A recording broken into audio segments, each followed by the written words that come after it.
എല്ലാവർക്കും ശിവരാത്രി ആശംസകൾ നേർന്നുകൊണ്ടാണ് ഞാൻ ഈ വീഡിയോ സ്റ്റാർട്ട് ചെയ്യുന്നത്.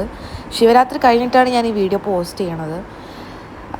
എല്ലാ വർഷവും ശിവരാത്രിക്ക് കറക്റ്റായിട്ട് പറഞ്ഞാൽ എൻ്റെ കല്യാണം കഴിഞ്ഞതിന് ശേഷം എല്ലാ വർഷവും ശിവരാത്രിക്ക് ഇങ്ങനെ 12 ശിവൻ്റെ ക്ഷേത്രങ്ങളും ദർശിക്കാനുള്ളൊരു ഭാഗ്യം എനിക്ക് കിട്ടിയിട്ടുണ്ട്. ഇനിയുള്ള വർഷങ്ങളിലും അങ്ങനെ ദൈവം അനുഗ്രഹിക്കട്ടെ എന്ന് ഞാൻ പ്രാർത്ഥിക്കുന്നു.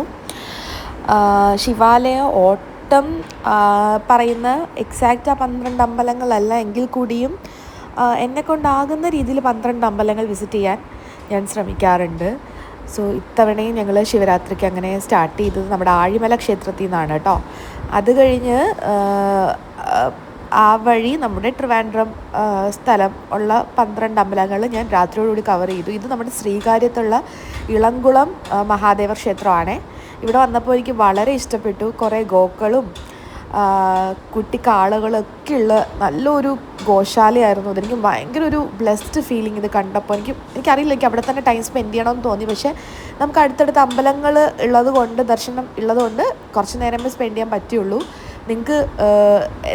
നിങ്ങളെല്ലാവരും ദയവായിട്ട് ഒരു തവണയെങ്കിലും ഈ അമ്പലത്തിലൊന്ന് വന്ന് നോക്കൂ കേട്ടോ. നിങ്ങൾക്ക് ഇതിലൊക്കെ വിശ്വാസം ഉണ്ടെങ്കിൽ നമ്മുടെ മനസ്സും ശരീരവും ഒക്കെ നല്ലൊരു ബ്ലെസ്ഡ് ഫീലിംഗ് നമുക്ക് കിട്ടും കേട്ടോ.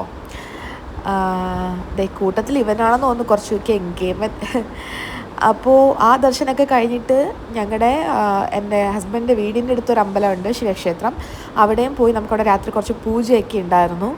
അതൊക്കെ കഴിഞ്ഞ് നമുക്ക് അവിടെ തന്നെ നമ്മുടെ കോയമ്പത്തൂർ ഇഷ ഇല്ലേ, ആദിയോഗിയുടെ അവിടെ നിന്ന് കുറച്ച് വോളണ്ടിയേഴ്സ് വന്നിട്ട് നമുക്ക് രുദ്രാക്ഷമൊക്കെ തന്നിട്ടുണ്ടായിരുന്നു. അതൊക്കെ വാങ്ങി. നമുക്ക് ഓൺലൈനിലും കിട്ടും. പക്ഷേ ഓൺലൈനിൽ സോൾഡ് ഔട്ട് ആയിരുന്നു. ദൈവം സഹായിച്ച് എനിക്ക് ഇവിടെ നിന്ന് തന്നെ അത് കിട്ടി. ഞാൻ കുറേ ട്രൈ ചെയ്തു ഓൺലൈനിൽ, പക്ഷേ കിട്ടിയിട്ടുണ്ടായിരുന്നില്ല. ഇവിടെ നിന്ന് എനിക്ക് മഹാദേവൻ്റെ അനുഗ്രഹം കാരണം എനിക്കത് കിട്ടി. അങ്ങനത്തെ ഇവിടെ നമുക്ക് ഈശോയുടെ ലൈവ് പ്രോഗ്രാമൊക്കെ ഉണ്ട്. അതൊക്കെ കണ്ട് നമ്മൾ വീട്ടിലേക്ക് മടങ്ങി. അങ്ങനെ ശിവരാത്രി നല്ലൊരു ദിവസമായിരുന്നു.